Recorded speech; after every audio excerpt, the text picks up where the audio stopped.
Today's video is about generating the table of contents automatically within the Word document. So basically we need to have some content so that after which we can automatically generate table of contents out of it. So for example, I'm developing a chapter, a book or a thesis report in which I'm having different chapters. So for example, the chapter number 1 is of introduction, and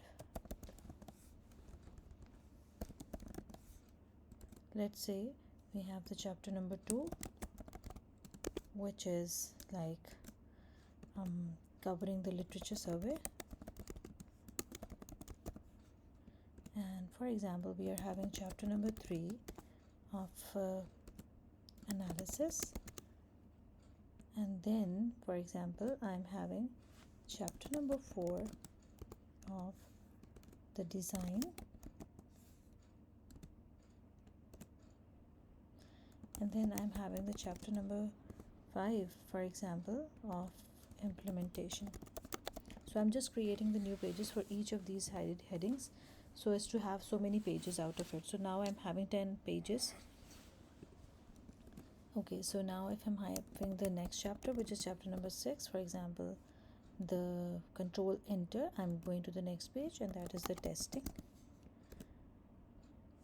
Okay, so if I'm just interested to create the table of contents from this existing section, so I need to have the proper placeholder for that, and then I'm just moving in the beginning of the document, and over here if I just generate the table of the contents, it will not work, right?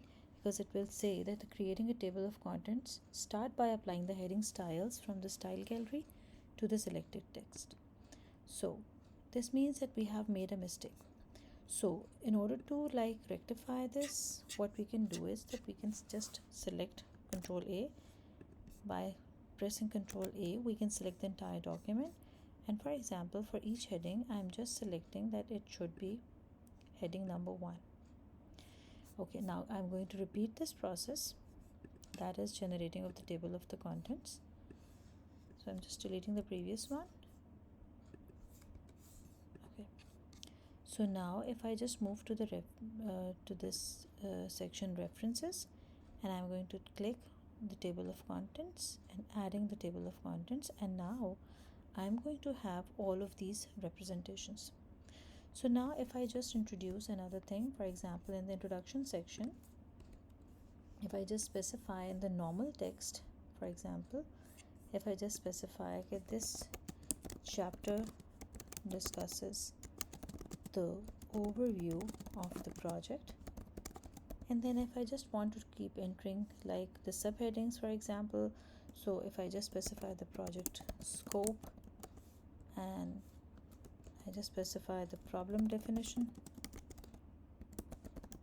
and I specify the project objectives,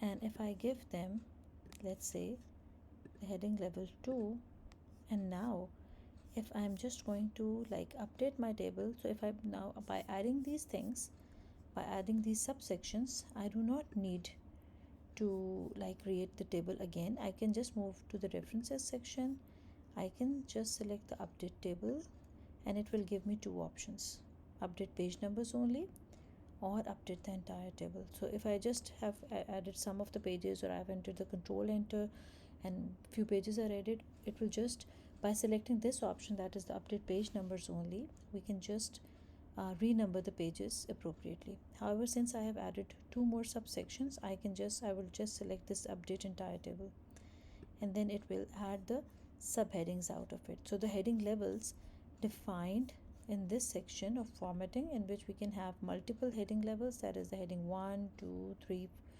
multiple heading levels, and the title, etc.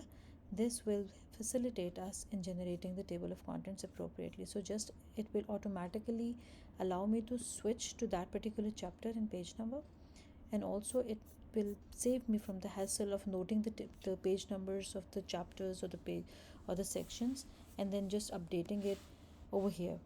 So I hope you like the video.